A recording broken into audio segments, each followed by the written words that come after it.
How does someone become a saint? Is there an application, an investigation, or a required miracle? Here is the Catholic Church's canonization process, explained in 3 minutes. First, the Church does not make someone a saint. God does that through grace. Canonization is the careful process through which the Church recognizes that a person is in heaven and presents that person as a trustworthy model and intercessor. A cause begins after the person has died and a genuine reputation for holiness has developed. Normally, 5 years must pass, although the Pope may waive this waiting period. The local bishop can then request permission to open an investigation. When the cause is formally opened, the candidate receives the title Servant of God. Witnesses are questioned, and the person's writings, correspondence, public actions, and private life are carefully examined. This title does not yet declare heroic virtue or confirm that the person is in heaven. The evidence gathered by the diocese is sealed and sent to the dicastery for the causes of saints in Rome. A detailed document called the Positio is examined by historians, theologians, cardinals, and bishops. The process tests the claim of holiness. It does not simply assume it. Cause may follow different paths. Most examine whether someone lived the Christian virtues heroically. Martyrdom concerns a person killed because of hatred for the faith. Another path recognizes someone who freely offered their life for another person out of Christian love. The evidence gathered by the local diocese is sealed and sent to the dicastery for the causes of saints in Rome. A detailed document called the Positio presents the candidate's life, virtues, and reputation for holiness. It is carefully examined by historians, theologians, cardinals, and bishops. The process tests the evidence.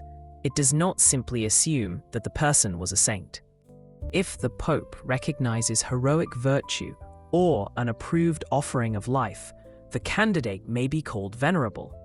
This means that the Church recognizes an exceptional Christian witness.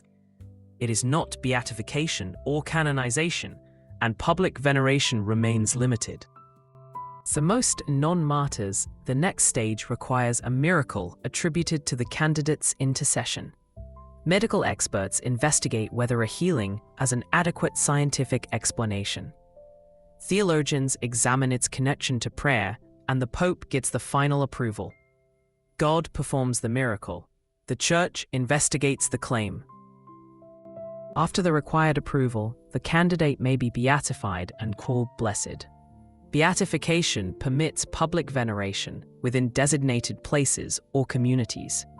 One miracle is normally required, although martyrs do not usually require a miracle for beatification. For canonization, another miracle occurring after beatification is normally required. This new case undergoes the same careful, medical, theological, and ecclesial investigation. The requirement helps distinguish lasting devotion from enthusiasm surrounding one event or moment. Finally, the Pope solemnly canonizes the Blessed. The person's name is entered among the saints, and public veneration is authorized throughout the Universal Church. Canonization does not cause the person to enter heaven. It formally recognizes that the person is already there. Remember the sequence. Servant of God means the cause has been formally opened. Venerable recognizes heroic virtue or an offering of life.